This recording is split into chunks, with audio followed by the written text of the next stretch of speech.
देखिए काजी साहब के क्या ही कहने, उनके दौरे हुकूमत में ही काजी साहब के होते हुए 6 जजेस ने ख़त लिखा है। तो क्या हम इससे ये गुमान करें कि वो 6 जजेस जो हैं वो झूठ बोल रहे हैं?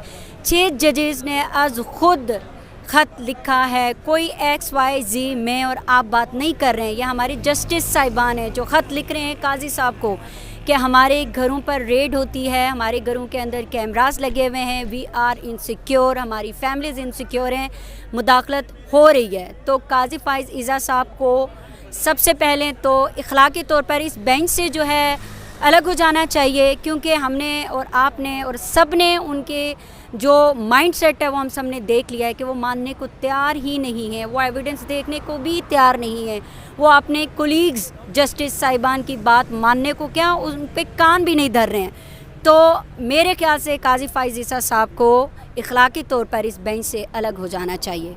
देखें, इस मुल्क के अंदर जब भी आइन शिकनी होती है तो लॉयर्स ही निकलते हैं, और मैं और आप भी इसी बात पे हैं कि यस लॉयर्स को निकलना पड़ेगा, क्योंकि ये वकला ही हैं और वो लॉयर ही था जिसने पाकिस्तान बनाया।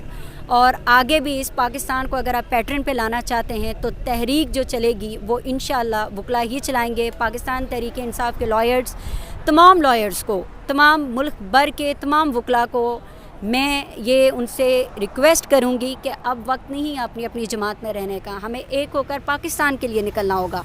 आज हमारे 6 जजेस रापाई सवाल हैं, ये तो हम बहुत पहले से कह रहे हैं कि मुदाखलत हो रही है, मुदाखलत हो रही है, कोई एडमिट करने को तैयार नहीं था।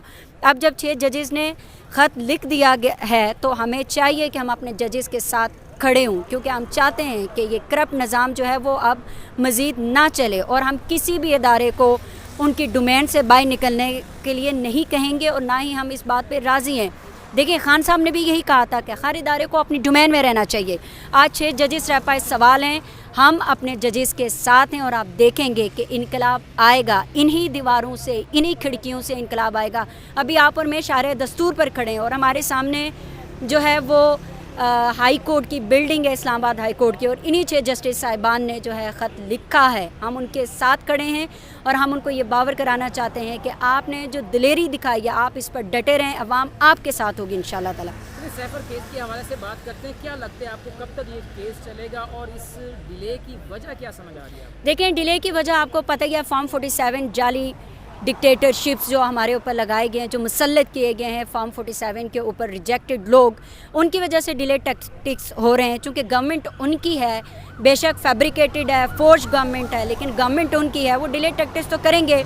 आप देख रहे हैं कि प्रोसिक्यूशन रोज़ आएँ बाएँ शाई करती है। प्रोसिक्यूशन जो प्रॉपर जवाब, जो क्वेश्चन आता है डीबी की तरफ से, उसका प्रॉपर जवाब देने में आप लोग भी देख रहे हो, हम भी देख रहे हैं, डेली ही तकरीबन जवाब नहीं दे पा रहे हैं। तो सिर्फ़ और सिर्फ साइफ़र केस में अब डिले टैक्टिक्स रह गए हैं। साइफ़र केस में, जिस केस में साइफ़र कभी पुटअप ही नहीं किया गया, मुझे बताएं उस केस में सज़ा कैसे होगी? ये तो बिल्कुल वैसे ही है कि 302 का केस चल रहा हो, डेड बॉडी हो ही ना। जब डेड बॉडी नहीं है तो आप कैसे एज्यूम करेंगे कि गोली कहाँ लगी या कोई इंजरी थी तो कहाँ हुई और किस इंजरी की वजह से जो है वो डेथ हुई है बंदे की?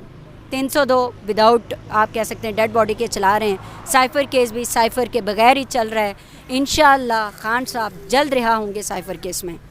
जैसे आप बता रही है कि सैफर केस बगैर सैफर के चल रहा है, केस इस चीज़ पे बना था कि सैफर को इमरान खान ने पब्लिक किया है, लेकिन इस चीज़ के कोई सबूत मौजूद नहीं है, तो फिर ये केस किस तरीके से चल रहा है? देखिए केस किस तरीके से चल रहा है, ये हमारी जुडिशरी का अलमिया है कि तमाम तर केसेस फेक जो बनाए जाते हैं उनमें सिर्फ डिले टैक्टिक्स होती हैं। अब जो ट्रायल कोर्ट ने सज़ा दी, बहुत बड़ा क्वेश्चन मार्क है उनके लिए कि जब मेन डॉक्यूमेंट मिसिंग है तो आप किस क्राइटेरिया के अंदर रह के आप सज़ा सुना रहे हैं? आपको पता है कि प्रोसिक्यूशन इस केस में डेथ सेंटेंस मांग रही थी। डेथ सेंटेंस किस चीज़ का? जब साइफ़र कभी फॉरेन ऑफिस से बाहर आया ही नहीं, वो एक प्लेन सिंपल टेक्स्ट के तौर पर बाहर आया था, वो साइफ़र नहीं है। साइफ़र की डेफिनेशन फॉरेन ऑफिस के अंदर तक ही रहती है। जब साइफ़र डी कोड हो गया तो वो साइफ़र ही नहीं रहता, और जब वो डॉक्यूमेंट भी आपने प्रोसिक्यूशन ने पुटअप नहीं किया तो किस चीज़ की सज़ा खान साहब को दे रहे हैं? ये खान साहब को सज़ा दे रहे हैं एक वज़ीर आज़म होकर अपनी ज़िम्मेदारी पूरी करने पर सज़ा दे रहे हैं। आज जस्टिस साहिबान ने भी यही कहा कि देखें, जो प्राइम मिनिस्टर था उस वक्त का, जो भी प्राइम मिनिस्टर था उस वक्त का, उसने अपनी ड्यूटी अदा की है कि हमें एक साजिश हुई है और मैं वो साजिश अवाम को बताना ये एक प्राइम मिनिस्टर की ड्यूटी थी। चलिए आखिर में ये बता दीजिए कि मरीम नवाज़ की कारकर्दगी को आप किस तरह देख रहे हैं? मरीम नवाज़ साहिबा को मैं यही कहूँगी कि सुबह पंजाब के ऊपर एक अजाब नाजिल हो गया है। उनकी सूरत में पंजाबियों को एक अजाब नाजिल कर दिया गया है जो उन्हें एडमिट करना पड़ रहा है। मरीम नवाज़ 64 साल की तो हो ही चुकी हैं। उन्होंने अपनी 2-3 फ्रेंड्स के साथ मिलकर एक टिकटॉक चैनल खोला हुआ है और उसके ऊपर दिन रात वो टिकटॉक वीडियोस बनाती हैं। मुझे आप बताएं कि क्या सीएम पंजाब का ये कैलिबर है कि वो जो है डे बाय डे वीडियोस बनाएं, वीडियोस को अपलोड करती रहें। सीएम पंजाब हमारे लिए एक अजाब हैं। पंजाब के अंदर आप देखें कि किसानों को कल अरेस्ट कर दिया गया। किसान वो हैं जो पाकिस्तान की मैशियत में अहम किरदार अदा करते हैं। पंजाब रीढ़ की हड्डी माना जाता है, और रीढ़ की हड्डी क्यों माना जाता है कि मैशियत में ज़राअत का अहम किरदार है और ज़राअत किसानों की वजह से होती है। मैं पंजाबियों को ये बताना चाहती हूँ कि आप भी भूखे मरेंगे और हम भी भूखे मरने वाले हैं। क्यों? क्योंकि वो किसान जो हैं वो सारे अरेस्ट हैं। अब सीएम पंजाब के खिलाफ सख्त ज़बान इस्तेमाल कर रहे हैं, जबकि उनके खिलाफ व्हाट्सएप ग्रुप में अगर कोई मैसेज किया जाए उस पर एफआईआर दर्ज हो जाती है। आपको डर नहीं लगता? बिल्कुल डर नहीं लगता जी। मैं लॉ ओबीडियंट सिटीज़न हूँ। सीएम पंजाब बड़ी शौक़ से सीएम की कुर्सी पर बैठी हैं, तो आप तनकीद भी सुने। अगर वो अच्छा काम करेंगे हम उनको अप्रिशिएट करेंगे, और अगर वो मेरे पैसे पे, आपके टैक्स के पैसे पे टिकटॉक बनाएंगी तो हम उनको रोज़ क्वेश्चन करेंगे। हम डरते किसी के बाप से भी नहीं है। मौत बरहक है, वो आनी आनी है।